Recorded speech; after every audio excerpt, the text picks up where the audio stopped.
Hello friends, welcome to my channel. দেখো friends, আজকে আমি কি রান্না করছি। প্রথমে একটা কড়াই নিয়ে নিয়েছি, এরপর তেল দিয়ে দিয়েছি। তেলটা ভালোভাবে তেতে গেলে এক এক করে সব মাছগুলো ছেড়ে দেব।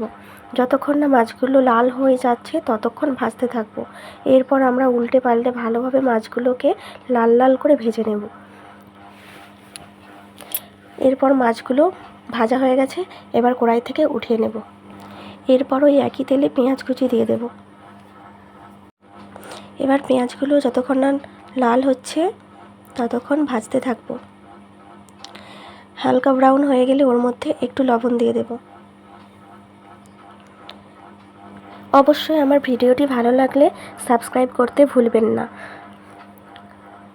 আর লাইক কমেন্ট শেয়ার তো অবশ্যই করবেন। পেঁয়াজ খুব ভালোভাবে ভাজা হয়ে গেছে, এবার ওতে রসুন পেস্ট দিয়ে দেব। রসুনটা ভালো করে ভাজা হয়ে গেলে এরপর ওতে আদা পেস্ট দিয়ে দেব।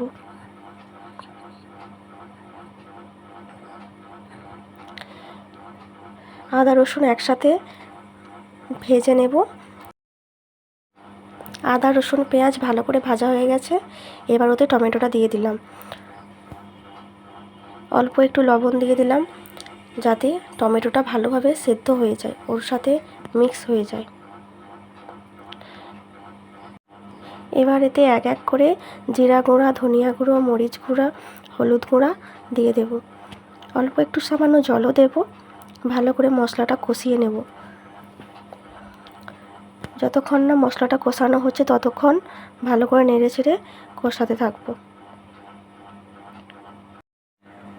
বন্ধুরা, আমার এই রেসিপিটা কেমন লাগলো অবশ্যই কিন্তু জানাতে ভুলবেন না। ছোট্ট করে একটা কমেন্ট করে জানিয়ে যাবেন। এরপর মশলাটা কষানো হয়ে গেলে ওর মধ্যে আরও একটু জল অ্যাড করে দেব।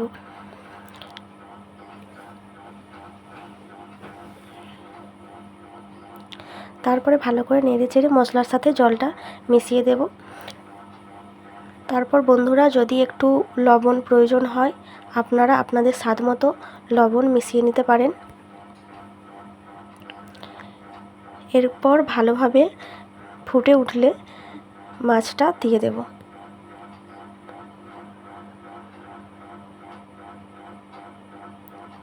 মাছগুলো ওই ঝোলের সাথে ভালোভাবে ফুটিয়ে নিতে হবে।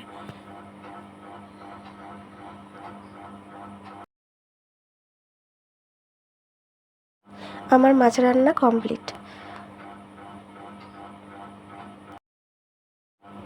এই রেসিপিটা ভালো লাগলে অবশ্যই আপনারা লাইক কমেন্ট শেয়ার করতে ভুলবেন না। অবশ্যই আমার পাশে থাকবেন। চলো টাটা।